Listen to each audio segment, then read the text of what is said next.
ಸ್ವಾಗತ ಸ್ನೇಹಿತರೆ. ಸಾಮಾನ್ಯವಾಗಿ ಜನರಲ್ಲಿ ಕಂಡುಬರೋದು ರಕ್ತದ ಪ್ರಾಬ್ಲಮ್ಮು, ಕ್ಯಾಲ್ಶಿಯಂ ಪ್ರಾಬ್ಲಮ್ಮು, ಈ ಥರ ಬೇರೆ ಬ್ಲಡ್ ರಿಲೇಟೆಡ್ ಪ್ರಾಬ್ಲಮ್ಸ್ನ ತಡೆಗಟ್ಟೋಕ್ಕೆ ಒಂದು ಮನೆ ಮದ್ದನ್ನು ತಿಳಿಸ್ತೀನಿ. ಇದನ್ನು ಪ್ರಯೋಗ ಮಾಡಿ ನಿಮಗೆ ತಕ್ಷಣ ರಿಲೀಫ್ ಸಿಗುತ್ತೆ. ಏನು ಮಾಡಬೇಕು? ಒಂದು ಬೆಟ್ಟದ ನೆಲ್ಲಿಕಾಯಿ, ಒಂದು 10ರಿಂದ 15 ಕರ್ಬೇವಿನ ಸೊಪ್ಪು ಎಲೆ, ಒಂದು ಇಡೀ ಕೊತ್ತಂಬರಿ ಸೊಪ್ಪು, ಒಂದೂವರೆ ಇಂಚಷ್ಟು ಶುಂಠಿ.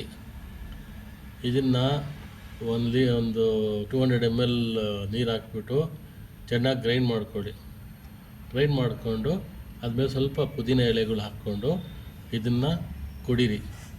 ನಿಮಗೆ ಕ್ಯಾಲ್ಶಿಯಂ ಸಪ್ಲಿಮೆಂಟ್ ಪ್ರಾಬ್ಲಮ್ ಇತ್ತಾ ಇಲ್ಲ ರಕ್ತದ ಕೊರತೆ ಇತ್ತಾ ಅಂತ ನೀವು ಆಮೇಲೆ ಯೋಚನೆ ಮಾಡ್ತೀರಾ. ಆ ಮಟ್ಟಿಗೆ ಈ ಡ್ರಿಂಕ್ ನಿಮ್ಮನ್ನ ಒಂದು ಇದು ಕೊಡುತ್ತೆ, ರಿಲೀಫ್ ಕೊಡುತ್ತೆ. ಇದನ್ನು ಪ್ರಯತ್ನ ಮಾಡಿ, ಆರಾಮ್ ಸಿಗುತ್ತೆ ನಿಮಗೆ.